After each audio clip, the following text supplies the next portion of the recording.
Bienvenue dans Enquête de région. Pour ce premier numéro de l'année, on avait envie de réveiller votre âme d'artiste. Regardez, on se croirait un peu dans un décor de cinéma, ici sur cette petite place de Lunel, dans l'Hérault. Qui n'a pas rêvé un jour de devenir comédien ou écrivain, deux univers qui semblent souvent inaccessibles? Eh bien, les choses sont en train de changer. Car avec la multiplication des tournages, ici en Occitanie, de nombreuses écoles ont ouvert pour former au métier du cinéma ou de la télé. Acteurs, réalisateurs, maquilleurs, y a-t-il vraiment des débouchés? C'est ce qu'on a voulu savoir. Action!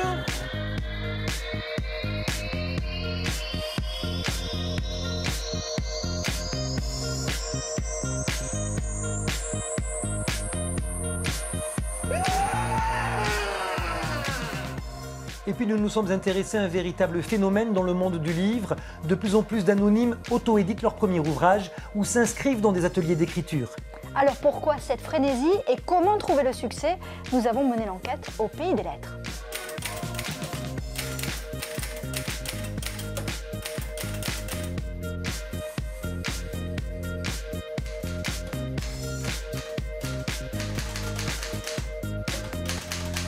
Nous vous emmènerons aussi au Diable Vauvert. C'est le nom d'une maison d'édition gardoise qui sait capter l'air du temps. Nous rencontrerons ensuite une chercheuse qui analyse nos SMS, la nouvelle façon d'écrire. Et puis on vous fera découvrir à Lunel un étonnant musée du livre, pas du tout poussiéreux et qui possède une collection inédite. Silence! Moteur! Ça tourne! Action! Ne vous étonnez pas si vous entendez ces mots au détour d'une rue, car l'Occitanie est devenue une véritable terre de cinéma. Depuis 2 ans, le nombre de tournages a explosé, plus de 1000 jours en 2016 et 2017 a battu des records. Désormais, parmi les secteurs qui recrutent le plus dans la région, on trouve les métiers artistiques et audiovisuels. Oui, une aubaine pour les écoles de formation. Elles se sont emparées de ce secteur très porteur et multipliées dans la région de Montpellier. Des formations pour qui? À quel prix? Et pour quels résultats? École de cinéma, les Sentiers de la Gloire, c'est un reportage de Jean-Philippe Faure, Yannick Le Ternier et Elvira Diaz.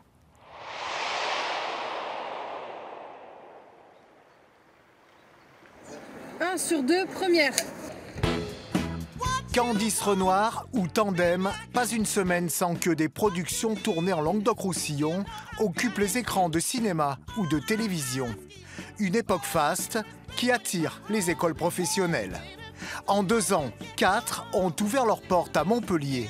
Alors, sont-elles vraiment un tremplin pour travailler dans ce milieu très fermé ou des machines à rêve qui surfent sur la vague?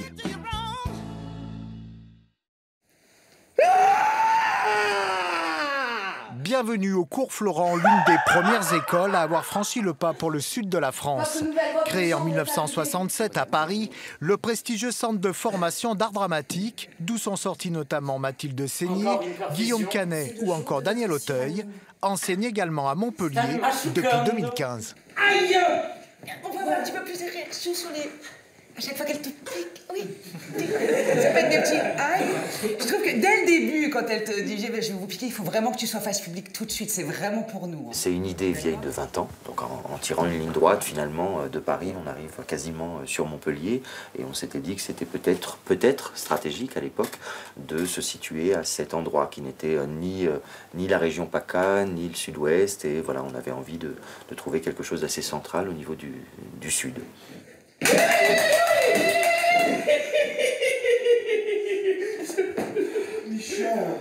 C'était un terrain d'essai. On a tenté l'aventure de Montpellier sans se douter, et vraiment c'est très sincère, sans se douter que Montpellier allait devenir autant une terre de tournage. Et puis, évidemment pour nous c'est du pain béni pour les élèves. Au secours! La question qu'on nous a beaucoup posée à l'ouverture, c'était, elle me surprenait, mais je la trouve au fond très légitime. C'était, est-ce que c'est le vrai Cours Florent qui vient? Oui, c'était le vrai Cours Florent, et en tout cas, c'est le même programme pédagogique, c'est le même nombre d'heures, c'est le même tarif, donc c'est vraiment la même proposition.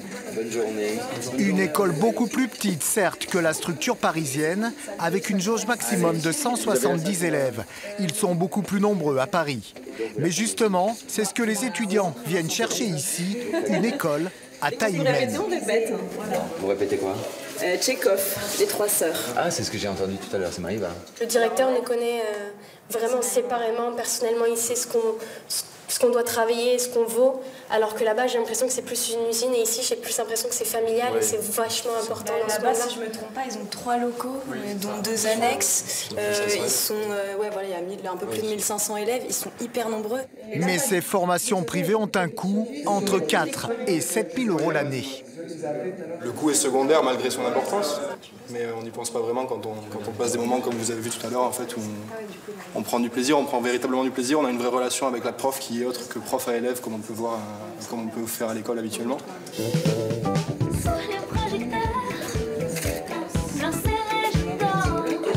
Autre établissement, Métamorphose, une école de maquillage et d'effets spéciaux, implantée historiquement à Strasbourg depuis 2004. Elle emboîte le pas au cours Florent, direction la Méditerranée, en septembre 2016. Parmi eux, Adrien, cet ancien agent de sécurité, ne regrette pas d'avoir quitté Toulon pour Montpellier afin d'exercer sa passion.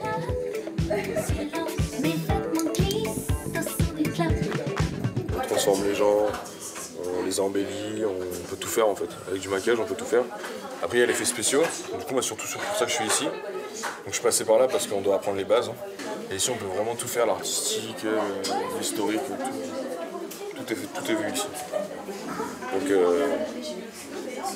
je pense qu'il n'y a pas à se poser de questions pour venir ici. Pour Agnès, la directrice de l'école, ce foisonnement culturel dans la région n'est que la suite logique d'un scénario écrit depuis déjà de nombreuses années. La continuité, il faut vraiment que ça raconte une histoire de là à là. C'est juste un rappel de ta vie de brillance, brillance, brillance. J'ai toujours été sur le terrain. Il y a une qualité professionnelle dans la région qui existe depuis des années, que ce soit en technique ou en artistique. Parce qu'avant d'être cinéma, quand même, Montpellier est une ville aussi de théâtre, de spectacle vivant, parce qu'il ne faut pas l'oublier, le spectacle vivant. Montpellier, quand même, il y a le Printemps des comédiens, il y a le Domaine d'eau, il y a le théâtre, anciennement des 13 vents, HTH, on a quand même l'opéra, on a quand même le Corum. Donc je pense qu'aussi ça amène forcément, il ne manquait plus que le cinéma, finalement, à Montpellier. Repasse un tour, toi ta tête.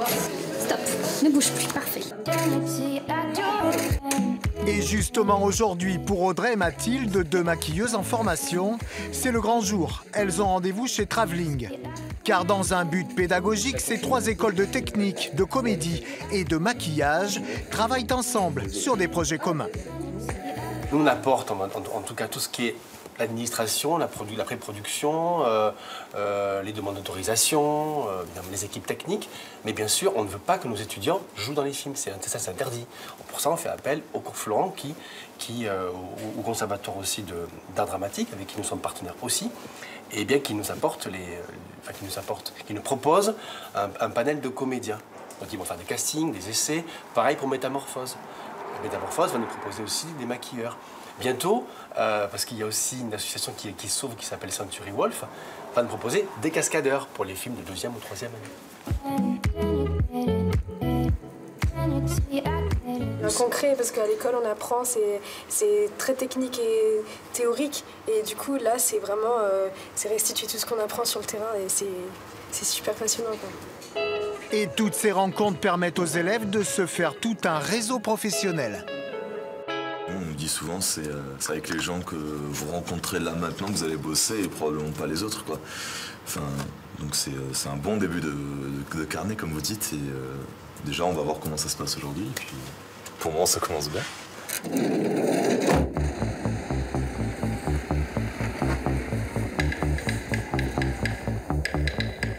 Première.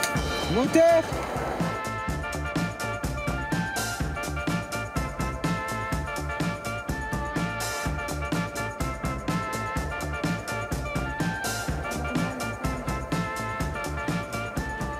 On rencontre des gens, on apprend des choses.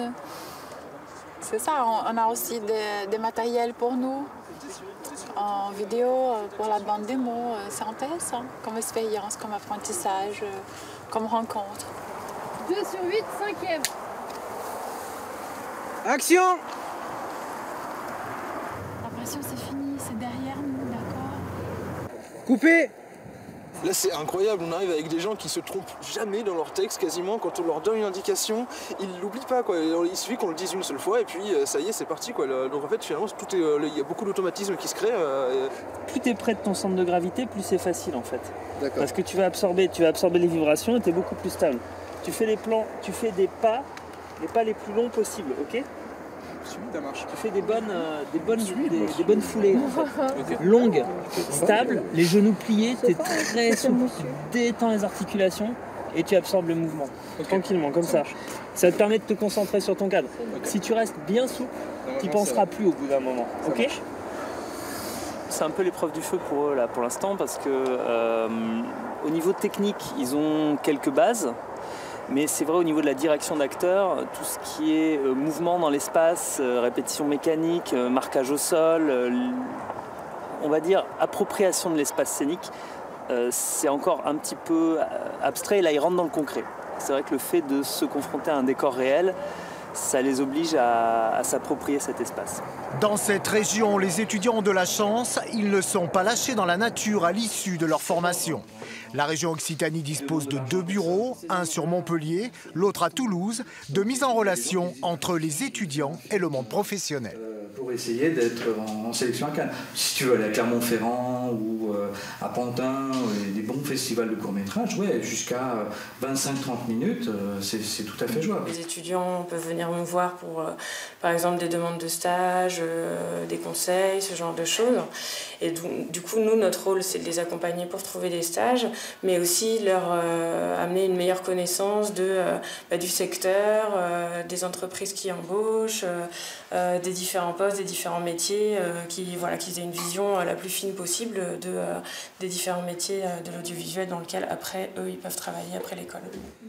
Autre mission de la structure, elle assure l'accueil des tournages sur le territoire pour de grosses productions de cinéma ou de télévision. Comme Tandem, une série diffusée sur France 3 qui tourne actuellement sa saison 2 au Salin du Midi. La série emploie une centaine de techniciens, une aubaine pour la profession. Juste, tu vois qu'il est vexé, tu es désolé de l'avoir vexé et tu t'adoucis. D'accord, ok, ça marche. Allez, dès que possible, on y va s'il vous plaît. Nous on fait 12 épisodes par an, donc ça monopolise quand même des forces sur l'ensemble de l'année. Mais les techniciens commencent à tourner avec les différentes productions qui se font dans la région, donc on retrouve les mêmes personnes, mais ça commence à être un petit peu compliqué. Donc plutôt bon signe pour cette région. Plutôt bon signe, c'est formidable.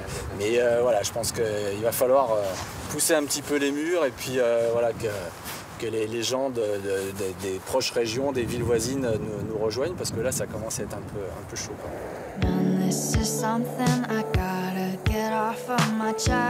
Et puis il y a la petite pépite montante de la télé, Meira, en 3e année, au cours Florent de Montpellier.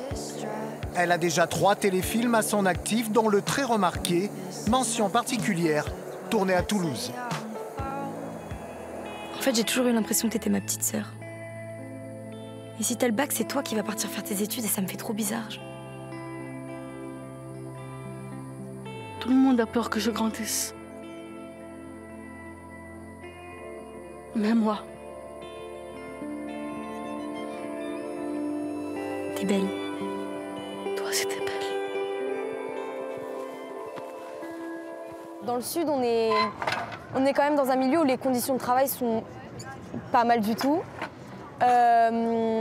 On nous chouchoute un peu plus parce que c'est vrai qu'en plus Paris, on en a des images de Paris, on en a énormément. Donc je pense que tourner dans le sud, ça apporte une sorte de fraîcheur, de la nouveauté. Et comme je suis jeune, j'espère apporter ça. Et donc avec les alentours qui sont super beaux et qui justement changent des grands immeubles parisiens, je pense que c'est pas mal aussi de changer et de s'installer dans le sud, quoi. Ils veulent que tu rentres. Et moi aussi. S'il te plaît. Non, si c'est pour qu'ils me pourrissent encore plus la vie. C'est pas la peine. Je ne crois pas, non. Je crois qu'ils ont compris. Ok, mais pas d'engueulade, pas de punition et au moins 5 heures de conduite par semaine. Ce qu'il faut quand même pas oublier, c'est que c'est un secteur qui est compliqué en termes d'emploi. Il y a très peu de place. Et même si les séries quotidiennes apportent des opportunités nouvelles, les places restent chères. C'est des contrats qui sont en cours, donc il y a aussi une précarité des métiers. Il faut être prêt à bouger. Toujours, ça demande aussi de la mobilité, d'être prêt à bouger dans toute la France. Donc voilà, il y a une dynamique qui existe là, mais on est dans un secteur qui reste assez fragile et assez difficile en termes d'emploi. SETE, 7. Pas un petit port, c'est un vrai port.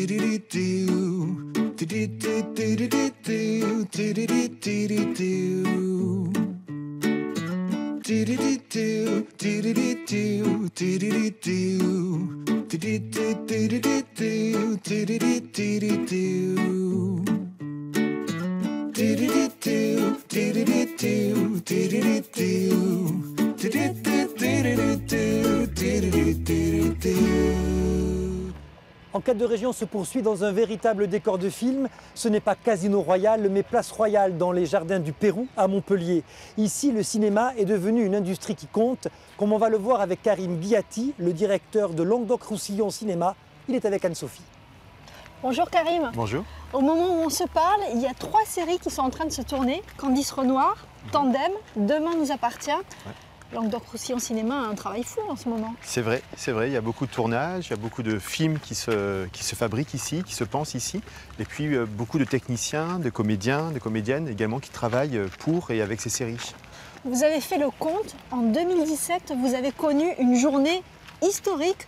Combien de tournages en même temps, en un seul jour? On s'est rendu compte effectivement, au moment du festival Cinémed ici, pour une soirée de lancement, en faisant un peu le compte des plans de tournage, des différents documents qu'on avait reçus, que le même jour se tournait entre 17 et 20 films. Alors c'est la première fois. C'est à la fois des courts, des longs métrages pour la télévision, pour le cinéma, et également, et là on ne l'a pas compté, mais on avait aussi des informations, des documentaires se tournaient également, et puis des films se montaient. Alors c'est ça justement qui fait l'originalité, c'est qu'ici il y a toute la chaîne. On vient de le montrer dans le reportage, il y a à la fois les écoles de formation qui se multiplient, puis ensuite tout cet accompagnement sur les tournages et enfin l'accompagnement aussi sur la diffusion avec les salles de cinéma. On sait qu'à Toulouse et Montpellier, on est très cinéphiles. Ouais. Et les festivals, est-ce que c'est ça qui fait un peu le plus dans cette région? C'est ce qu'on essaie de faire. C'est vrai que dans l'agence cinéma, on essaie de faire en sorte que parce qu'il se tourne beaucoup de films, on essaie de faire en sorte que ces films se montrent beaucoup, longtemps et partout. Alors vous avez cité les salles, effectivement en Occitanie il y a 200 salles de cinéma, il y a 120 salles à réessayer, il y a également des multiplexes, il y a des festivals, il y a près de 70 festivals, il y a des médiathèques également qui vendent des films. Donc nous on a besoin et envie que ces films, que tous ces films qui se tournent soient vus par ceux qui sont pas loin. Pour à la fois rapprocher le public de cette création en région et puis également pour participer à l'économie du cinéma. Oui, vous dites qu'il faut que ce soit vu par beaucoup de personnes et longtemps. Oui. Comment vous faites pour justement que ce soit vu longtemps? Alors par exemple Les Ogres, qui est sorti en mars 2016. Si cette femme est encore là demain, je ne joue pas. Tu comprends rien. Mais j'en ai marre. C'est une histoire de famille ou quoi ici? Mais oui, c'est une histoire de famille. Et alors? C'est quoi ce chantier? Dans 2 heures, je veux que tu sois nickel, hein? Je veux qu'on ait l'air normaux, bourgeois et propre.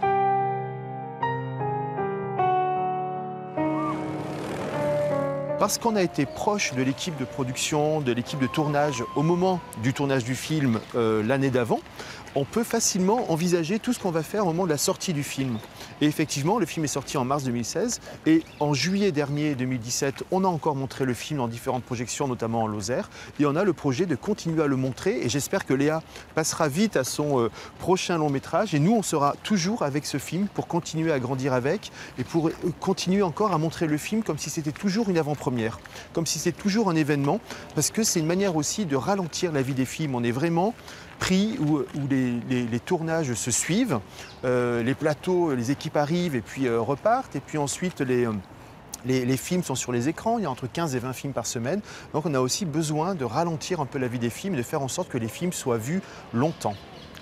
et ralentir la vie des films, est-ce que c'est aussi une façon de rentabiliser votre investissement? Oui, c'est aussi parce que tous ces films-là ont reçu un soutien financier de la région, entre 150 000 et 200 000 euros, en partenariat avec le CNC. Et c'est important également de faire comprendre au public qui est ici que les films doivent être vus, encore une fois, par un très grand nombre. Et notamment, moi, c'est une donnée qui m'intéresse, c'est les films qui sont très liés à des villes, qui ont été les décors de films, faire en sorte que la population de ces villes voit également les films, encore une fois, au-delà de la sortie nationale.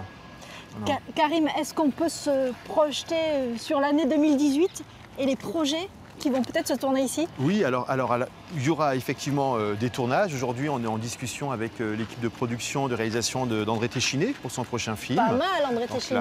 Voilà, je pense que ça, on aura très envie et très hâte aussi de découvrir ce film. José Alcala, qui avait réalisé Coup d'éclat ici à Sète il y a quelques années avec Catherine Fro, prépare un nouveau film également, T'exagères, une comédie que je trouve très bien, très efficace. Roche Dizem a le projet de tourner ici un film à Montpellier. Et c'est important pour nous parce qu'ici, on est vraiment un endroit où a été tourné il y a près de 40 ans Deux hommes dans la ville, pas très loin, de José Giovanni. L'emmerdeur d'Edouard Molinaro a été tourné juste en face. Et puis L'homme qui aimait les femmes de Truffaut a été tourné aussi en partie là, au Jardin du Pérou, ici à Montpellier. Donc c'est important de faire comprendre que c'est un décor de cinéma qui inspire des fictions et dans lequel s'inscrivent également des scénarios.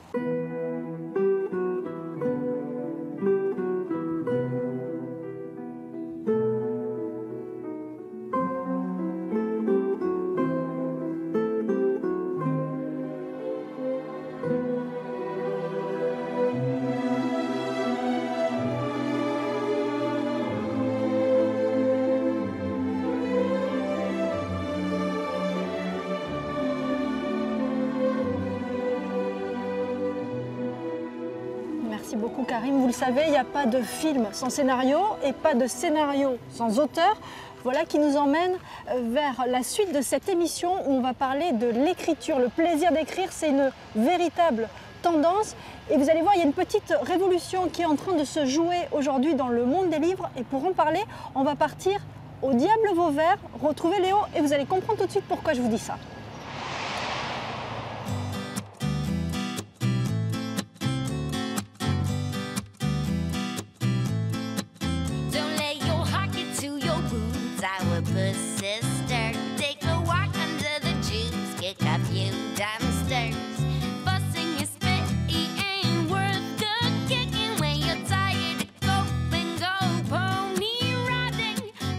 Effectivement, Anne-Sophie, nous sommes un petit peu loin de tout, en Petite Camargue, au Diable Vauvert comme on dit. Et Marion Mazouric, le Diable Vauvert, c'est le nom de la maison d'édition que vous dirigez. Pourquoi avoir choisi ce nom? Pour ça, parce que non, c'était un clin d'œil bien sûr à Saint-Germain-des-Prés. Moi, je quittais Paris où je travaillais, je rejoignais le pays où je vivais, qui est donc la Petite Camargue. C'est au diable vraiment, hein. On est loin de tout, alors qu'on est très près de Montpellier, de Nîmes. On est vraiment dans un nœud de ferroviaire, routier. On est près de tout, près de la Catalogne, finalement pas loin de Paris. Et en même temps, ici, dans cet espace, on est au Diable Vauvert réellement, c'est-à-dire perdu. Et donc il y a 17 ans, décidé de créer une maison d'édition dans un coin perdu. Une petite maison d'édition indépendante à côté des grands groupes, c'est un pari fou? C'est un pari fou avec en même temps l'idée de se dire que justement, si on est petit à côté des grands groupes, c'est pour marquer une différence, une originalité, la qualité, du soin à toute chose. Donc être dans un lieu comme ça où immédiatement on a pu faire une résidence d'écriture, organiser des choses que les autres ne font pas, c'est finalement marquer une différence et c'est jouer de ces inconvénients pour les transformer en avantages, bien sûr. Alors justement, quelle est la couleur, quelle est la petite musique, l'originalité du Diable Vauvert par rapport aux grosses maisons? Alors ça, c'est plus coquin, c'est-à-dire que dans cette Petite Camargue, en fait, ce qui est installé, c'est une maison d'édition plutôt urbaine, très connectée, très moderne, en fait, très trempée dans les pop cultures et dans les créations d'aujourd'hui. Avec des auteurs dont j'espère qu'ils sont des auteurs d'avenir, de demain, de patrimoine. C'est déjà des nouveaux classiques, hein, pour moi, des auteurs importants, mais qui viennent tous d'une modernité qui n'est pas d'abord la ruralité, mais d'abord d'inspiration urbaine. Et puis après, ça nous a amenés plus loin, bien sûr. Justement, quand vous recevez un roman, qu'est-ce qu'il faut qu'il ait pour que vous vous disiez « Ah oui, j'ai vraiment envie de le publier » ? Moi, il faut qu'il me surprenne. Il faut que j'ai l'impression de l'avoir jamais lu. Et même, il faut que j'ai l'impression que si j'avais été écrivain, ce serait pour écrire des romans comme ça, que je ne connais pas, qui m'étonnent. Aujourd'hui, on lit de moins en moins. Comment est-ce qu'on peut faire pour ramener les Français à la lecture, au livre?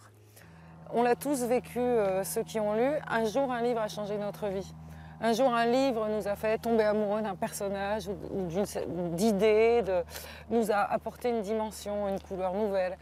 Donc vous pensez quand même trouver le bon livre pour la bonne personne. Et donc effectivement, vous disiez il faut qu'une histoire vous surprenne, mais il faut en même temps que vous vous disiez le lecteur sera surpris, le lecteur sera intéressé. C'est pas juste le plaisir littéraire, le plaisir des mots qui peut vous attirer le lecteur. Bien sûr, il faut qu'il y ait une voix.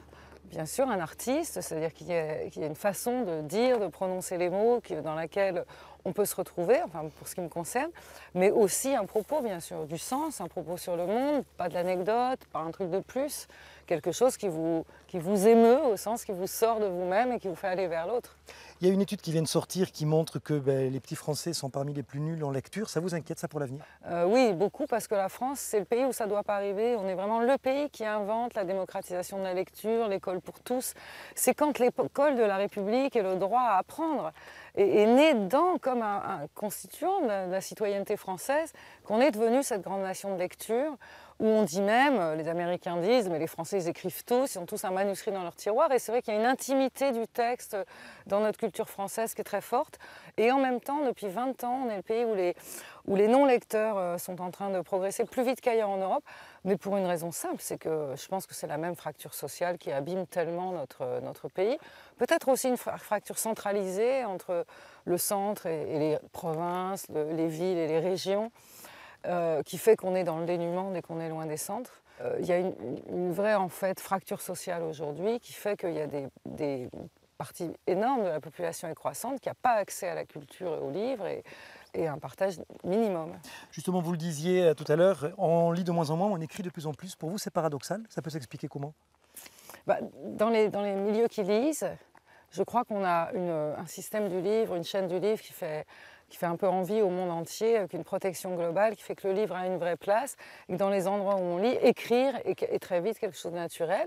Il y a aussi quelque chose qui se développe avec l'écriture, c'est un peu comme la musique dans les années 70, avec l'Internet, avec les réseaux sociaux. C'est un énorme accélérateur de l'écrit. Et donc tout le monde écrit. Il y a une culture du scénario, de l'histoire qui est croissante. Regardez, la moindre pub est une histoire, il y a des séries qui sont extraordinaires. Donc on a une compétence en écriture, en narration qui monte. Mais ça ne veut pas dire que, par contre, les non-lecteurs ne sont pas en train de croître. Et le problème pour la France, c'est que si on fait beaucoup d'écrivains mais qu'on n'a plus de lecteurs, ce sera une impasse. Merci beaucoup. Effectivement, contrairement à ce que prédisaient nos parents, on écrit de plus en plus aujourd'hui, que ce soit sur les mails, les textos, les réseaux sociaux, l'écrit est partout. Il y en a même qui ont la passion des mots au bout des doigts. En témoigne la multiplication des ateliers d'écriture, comme ici en Occitanie, ou la publication des romans sur Internet. Les accros de l'écrit, c'est un reportage de Vincent Albinet, Olivier Denoun et Sophie Lebéon.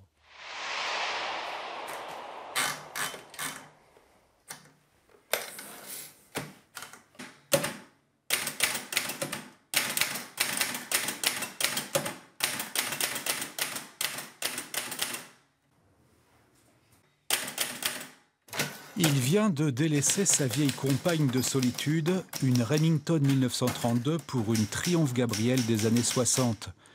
L'écrivain toulousain Nicolas Rouillet utilise les nouvelles technologies avec modération, mais toujours dans le plus grand isolement et avec 2 doigts.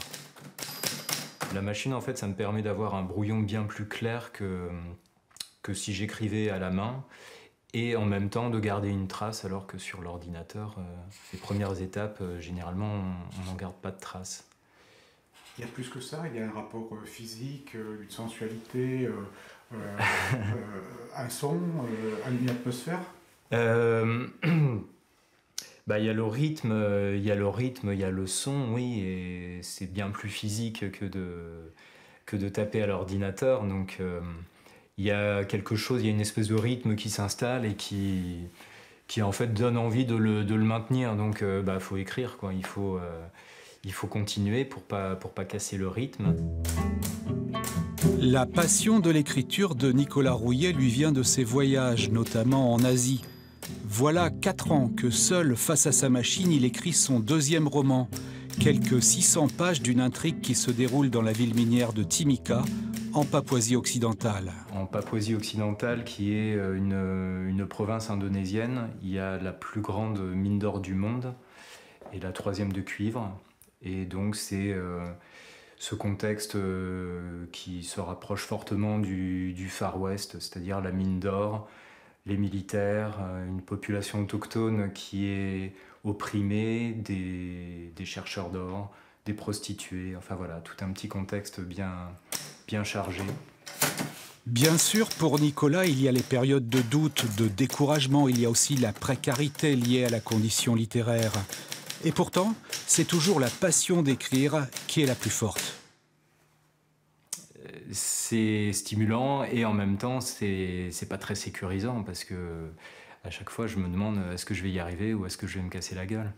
Et puis au moment où ça se termine, c'est comme un petit miracle que ça se tienne et qu'il y ait un roman qui sorte de ça. Et après, on oublie très très vite les périodes de grosses galères. Les 2 fois, je me suis dit plus jamais, c'est terminé. Et puis là, ça y est, je suis déjà en train d'oublier et de penser à la suite. Salut, ça va? Ça va et toi? Ça va. Cette grande période de solitude, Nicolas Rouillet vient la rompre chez son éditeur. En phase de finalisation, Timika Western Papou sortira en mars chez Anacarsis, où les discussions portent sur les dernières corrections. Alors on va reprendre un peu peut-être sur... juste faire le point sur là où on en est du manuscrit de Timika. Et puis notamment parler de cette fameuse note finale, qui est, je pense, le moment de surprise principal pour le lecteur, quoi. Et en même temps, là, sa forme de roman qui s'échappe un peu de sa forme.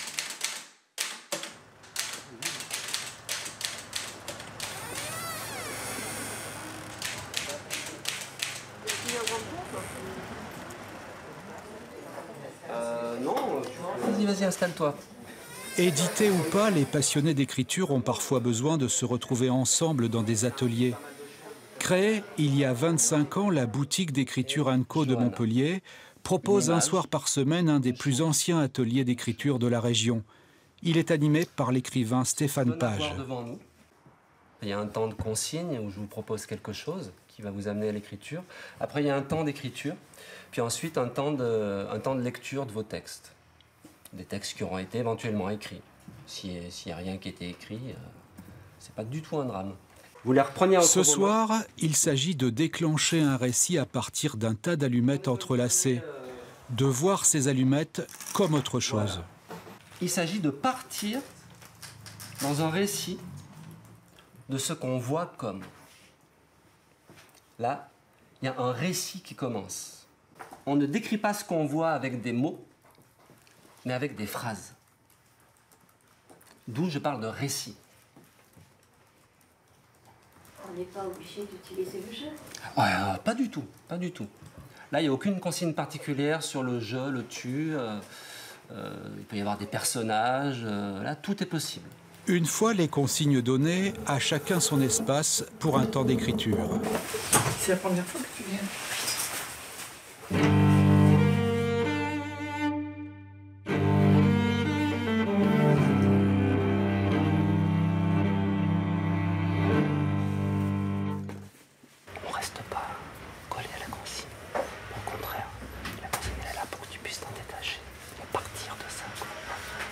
Qu'est-ce qui pousse les gens à écrire? Pourquoi est-ce qu'ils ont autant besoin d'écrire? Alors là, j'imagine qu'il y a autant de réponses que de participants. Ce qui me pousse à écrire, je sais pas. J'ai toujours aimé écrire, quoi. Je suis incapable de répondre à cette question. Le goût de l'écriture, le désir ou le besoin de transmission, et puis l'écriture comme une technique de recherche pour accéder à quelque chose à quoi on n'accède pas sans l'écriture.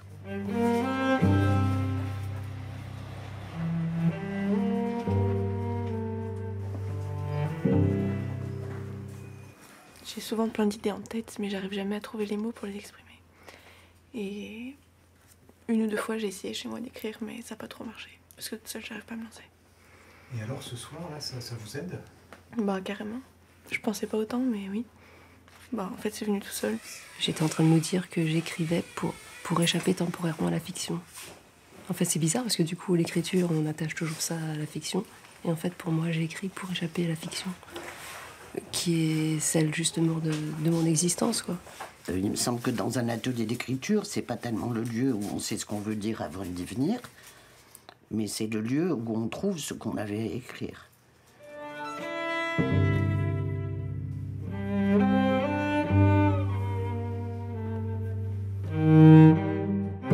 C'est vital, quoi.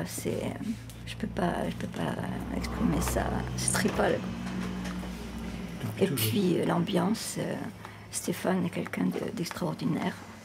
Et puis c'est une ambiance simple, gentille, il n'y a pas de jugement. Alors on va commencer la lecture. Cela semble Emma. Ils exécutent des figures en se tenant la main. Cela semble un rituel. Il y a ceux, il y a les, certains, d'autres, pareils, pas pareils. Se frôlent, s'agglomèrent, étouffent, écrasent, s'équilibrent. Se reproduire, évidemment, ça c'est le vrai but de la salade. Être mangé n'est qu'une conséquence de son existence. Enfant, j'ai refusé la salade. Je n'avais pas voulu la manger et ensuite elle me faisait peur. Plaisir, nécessité, besoin d'écrire, les ateliers d'écriture se multiplient partout, dans tous les milieux, quartiers, associations, hôpitaux, entreprises. Lynn Colson a cofondé il y a 20 ans le diplôme universitaire d'animateur d'ateliers d'écriture à l'université Paul Valéry de Montpellier. Et la directrice de la boutique d'écriture a son idée sur les raisons de cette explosion. Il me semble que l'explosion qu'il y a aujourd'hui des ateliers d'écriture est une explosion qui est aussi une réponse à la manière dont notre société aujourd'hui impose un type de parole qui relève strictement de la communication. Et si on n'est que dans la communication, on crève. C'est-à-dire s'il n'y a plus d'implicite, pour le dire simplement. Hein.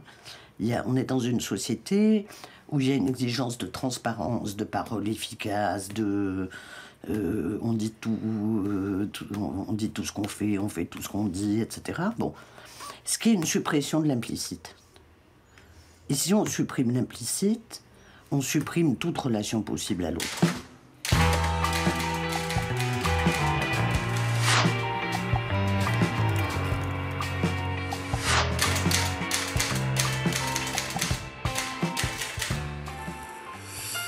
Et là, il est en train de fumer une cigarette, en fait, au moment où ça commence l'histoire.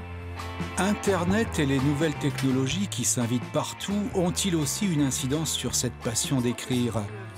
La start-up toulousaine Via Fabula, sorte de laboratoire du livre du futur, en fait le pari. Vous avez donc un livre adaptatif. Il va changer en fonction de votre sexe, donc si vous êtes un homme ou une femme. Il va changer en fonction de l'heure, si c'est le matin, l'après-midi ou le soir. Il va changer donc le moment de la journée, si c'est la nuit ou le jour. De votre personnalité, si vous êtes par exemple quelqu'un qui est plutôt artistique versus quelqu'un qui est scientifique et rationnel. Là, on ne va pas vous proposer la même histoire. Du coup, l'auteur se trouve face à un nouveau défi, démultiplier son récit en plusieurs narrations. La raison pour laquelle moi j'ai tout de suite adhéré au concept, c'est de me dire que c'est la possibilité que mes textes m'échappent. Je suis obligé d'imaginer des espèces de passages secondaires, des raccourcis ou quelquefois au contraire des routes, vous savez, les routes panoramiques qui sont beaucoup plus longues que les autoroutes, mais qui sont plus jolies, et de m'imaginer que le lecteur peut avoir envie ou peut se retrouver dans une situation dans laquelle il ne verra pas nécessairement l'histoire de la même façon. Toujours pour la start-up toulousaine, depuis les bords de l'étang de Thau, le romancier Thierry Crouzet met au point une application de géolecture. C'est une application de lecture qui demande au lecteur de se déplacer sur le territoire pour aller trouver les pages du livre. Donc voilà, et ça marche bien là, mais j'ai encore quelques petits soucis, donc je traque les derniers petits bugs. Un écrivain qui débug, pas étonnant pour cet ingénieur de formation très avide de nouvelles technologies. Thierry Crouzet les a beaucoup utilisés, il a notamment publié un polar sur Twitter, à raison d'une dizaine de tweets par jour, soit 5800 tweets en 2 années, qui ont ensuite donné lieu à une publication de cette littérature en version papier. Si on regarde l'histoire des arts, de tous les arts, que ce soit la musique, la littérature, la peinture, les arts plastiques, l'architecture même, les artistes réussissent à exprimer ce qu'ils ont en eux, souvent avec ce qui se passe dans leur temps. Alors on a des témoignages de milliers d'écrivains qui ont été passionnés par les premières machines à écrire, par les premiers stylos, par les premiers traitements de texte, mais la plupart ne s'y intéressent pas, comme si l'outil n'avait aucun impact sur ce qu'il faisait, alors que ça en a un, ils ne s'en rendent simplement pas compte. Thierry Crouzet assouvit également sa passion d'écrire sur la plateforme Wattpad, sorte de Facebook littéraire, où feuilleton après feuilleton, ses lecteurs l'interpellent. Parfois, c'est bon le côté désinhibiteur de la technologie. Moi, je dis toujours qu'il y a une drogue sociale aujourd'hui. De voir tous ces gens qui sont capables de vous lire, de réagir, de vous pinguer, c'est une sorte de drogue. Des nouvelles technologies modifiant une passion d'écrire addictive dans un monde devenu électronique, la mutation peut fasciner, désarmer ou rendre un peu nostalgique.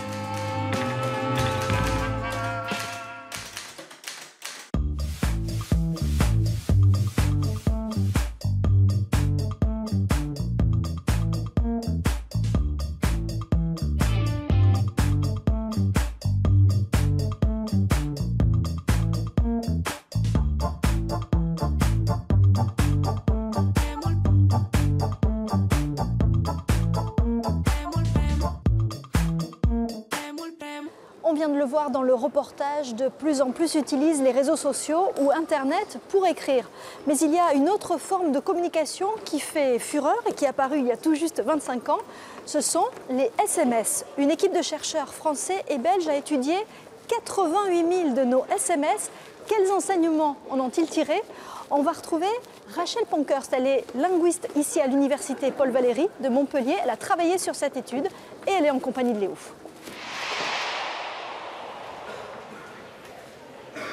Rachel Pankhurst, bonjour. Bonjour. Pourquoi avoir décidé en 2011 d'étudier 88 000 SMS? Eh bien, en tant que linguiste, ceci nous intéressait puisqu'on veut étudier l'évolution de la langue. Donc nous avons décidé, avec des chercheurs, des collègues, de collecter des SMS auprès du grand public. Comment vous avez fait? Vous avez espionné les gens ou c'était volontaire?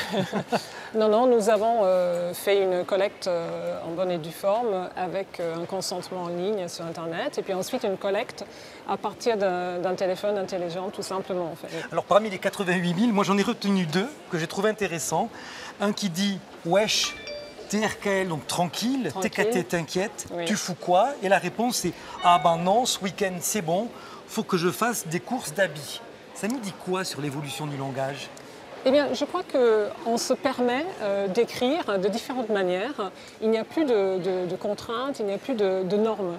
Les SMS nous montrent que l'on peut écrire de diverses manières en fonction du destinataire on n'est plus libre, si vous voulez. Il y a beaucoup de jeux dans les SMS. C'est très ludique, il y a beaucoup d'émotions, il y a le lien à l'autre aussi. Est-ce que la manière d'écrire varie avec les âges? Est-ce qu'on écrit différemment quand on est un adolescent, quand on est un jeune adulte ou au contraire quelqu'un d'un peu plus âgé? C'est très difficile à dire. C'est-à-dire qu'il y a des idées reçues selon lesquelles on écrit mal quand on est jeune et en français plus soutenu quand on est plus âgé. Mais parfois, on voit l'inverse. On voit des personnes âgées qui abrègent et des jeunes personnes qui écrivent dans un français châtié. Donc, c'est vraiment très, très varié. Alors, on voit, et on l'a vu d'ailleurs dans les deux SMS qu'on a lus, donc il y a des mots, si on peut dire comme ça, nouveaux qui apparaissent, TKT, t'inquiète, MDR, oui. Mort de rire. Oui. Est-ce que ce sont des mots qui vont rester durablement dans notre langage ou c'est un phénomène de mode qui va disparaître? Ce qui est important, c'est qu'effectivement, il va y avoir une très très grande variété. Il y a une très très grande créativité dans les pratiques scripturales au niveau de l'écriture SMS. Bon, par exemple, si on prend un mot comme Montpellier, peut-être qu'on pourra voir la ville écrite de 40 façons différentes. Et tout ceci est vraiment très important puisque, par exemple, imaginez que vous êtes en train de conduire ou vous êtes aveugle et on vous envoie un SMS avec une forme abrégée. Eh bien, il faut que l'outil puisse le retraduire en français standardisé. Donc, MTP, par exemple, doit devenir Montpellier. Donc c'est important pour nous, linguistes et informaticiens, d'étudier le langage, d'étudier les SMS pour faire en sorte que l'on puisse effectuer ces transferts-là pour améliorer les outils du quotidien, pour qu'un conducteur puisse écouter un SMS, par exemple, qui sera lu par un synthétiseur vocal, pour qu'une personne aveugle puisse également continuer à communiquer. C'est une richesse pour notre langue ou au contraire ça la déstructure? C'est une richesse absolue. Pourquoi? C'est une grande richesse puisqu'il y a une variété de formes absolument magnifiques. Et d'ailleurs, certaines études scientifiques montrent que ceux qui jouent davantage avec l'écriture SMS, les jeunes, par exemple, sont souvent meilleurs en orthographe, contrairement à ce que l'on pourrait croire. Dernière question, est-ce que vous connaissez le musée Médard, qui n'est pas très loin d'ici, qui est à Lunel, à côté de Montpellier? J'en ai entendu parler, mais je n'ai pas encore eu l'occasion d'aller le visiter. Il faut que vous y alliez, c'était quand même un endroit très étonnant. C'est un passionné de lecture qui a légué à la ville de Lunel un musée avec tous les livres qu'il aimait. Il y a vraiment des ouvrages exceptionnels. On va retrouver tout de suite le conservateur de ce musée. Il est avec Anne-Sophie.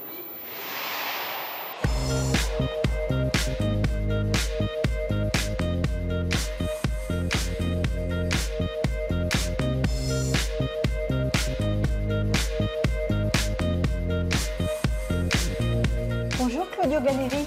Bonjour. On est ici au cœur de la bibliothèque de Louis Médard, plus de 5000 ouvrages légués à sa ville natale, Lunel. C'est une collection exceptionnelle, l'une des rares au monde à ne pas avoir été dispersée. Qu'est-ce qu'elle nous raconte de ce personnage? Elle nous raconte tout d'abord que c'était un homme du XVIIIe siècle, né en 1768, qui avait constitué cette collection avec une orientation vraiment dans l'esprit des Lumières de ce siècle, tous les domaines du savoir. Même s'il faut dire qu'il était plus passionné pour la littérature et l'histoire. Alors il y a de véritables pépites ici, notamment protégées par ces rideaux. Pour quelle raison? Tout à fait, pour les protéger encore plus de la lumière, il y a les ouvrages les plus précieux, notamment des manuscrits du Moyen-Âge. Il y en a 15 dans la collection. Et Louis Médard était vraiment intéressé aussi, à part le contenu, par la beauté du livre. On va aller voir justement à quoi ressemblent ces ouvrages absolument exceptionnels. Là, c'est un manuscrit qui date de quand? Donc c'est le plus ancien de la collection, c'est un manuscrit du XIIe siècle qui nous vient de l'abbaye de Gélone, Saint-Guillaume-le-Désert. C'était un calendrier et un psautier illustré avec des très belles enluminures, avec la feuille d'or, oui, les couleurs, des lettrines sublimes. À manipuler avec beaucoup de précaution, oui, j'imagine. Bien sûr. Le Moi, je n'ai pas le droit de toucher. Le parchemin comme support et des détails magnifiques, y compris un calendrier qui ouvre cet ouvrage.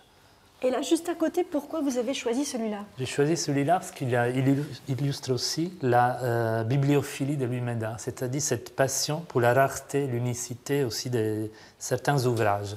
Qu'est-ce que c'est ça? Donc c'est un ouvrage historique sur l'histoire de Napoléon qui a dans la reliure, dans les pages de garde, des reliques qui sont liées directement à Napoléon, c'est-à-dire des morceaux de la tapisserie de sa chambre à Sainte-Hélène. Donc il a incrusté oui, des reliques de Napoléon. Le relieur qui les a incrustés pour en faire vraiment un objet de collection. Là, c'est plus un livre, c'est un objet d'art. Oui, et avec des morceaux même du tombeau de Napoléon. Ça, c'est extrêmement rare. Oui, c'est très très rare. Alors Louis Médard avait constitué deux listes, le grand catalogue avec les ouvrages qu'on voit ici et le petit catalogue enfermé derrière cette porte. Qu'est-ce qu'il y a derrière cette porte? Donc le petit catalogue, c'est les ouvrages qui avaient été censurés et interdits au cours des siècles, que Médard a classés à part, justement pour le souci aussi de ne pas les rendre accessibles à tout le monde, mais avec un peu de précaution. Et qu'est-ce qu'on y trouve? On y trouve des écrits contre l'Église catholique, Louis Médard était protestant, contre les autorités, le roi, des livres aussi un peu plus légers sur l'amour, le libertinage. Je vous montre par exemple les contes de La Fontaine. Ah, les contes, pas les fables. Pas les fables. C'est pas la même chose. Les contes, c'est vraiment un autre esprit et on raconte des amours différents. Ah oui, c'est un peu plus coquin. Oui. C'est pas vraiment pour les enfants, on va dire. Non. Et il avait été interdit du vivant de La Fontaine et il restait interdit encore au XVIIIe siècle. Et combien d'ouvrages interdits dans ce meuble? Il y en a 120 au total. Mais qui ne sont pas accessibles, tout comme le reste de la bibliothèque. Est-ce que ça, c'est pas un peu en contradiction avec la volonté de Louis Médard qui voulait justement mettre ce savoir entre toutes les mains? Oui, mais en même temps, c'est un fonds précieux de bibliophilie qui doit être conservé. Donc on le diffuse à travers les numérisations, les présentations qu'on fait au public.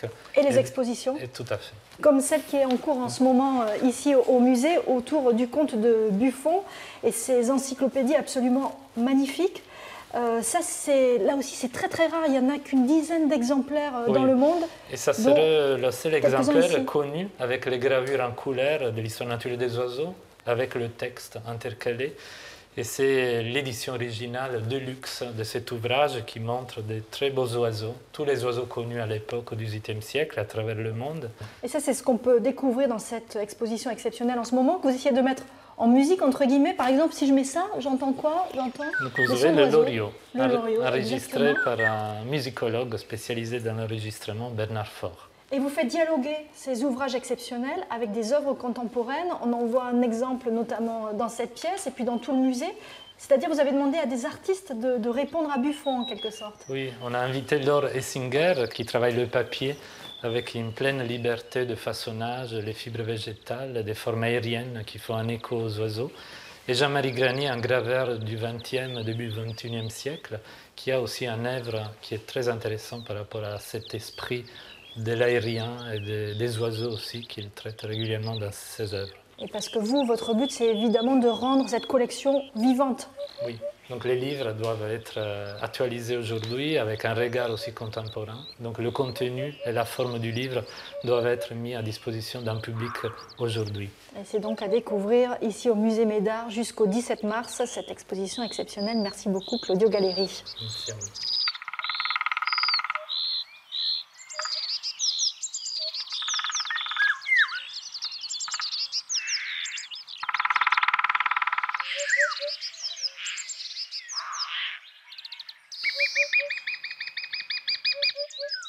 C'est effectivement un musée passionnant. Notre émission arrive à son terme. Vous pouvez la retrouver sur notre site internet occitanie.france3.fr. Toute l'équipe vous donne rendez-vous le mois prochain. Au revoir. Ben voilà. Ils ont dit le livre d'ailleurs. D'accord. D'accord. Donc c'est parce que c'est une exposition.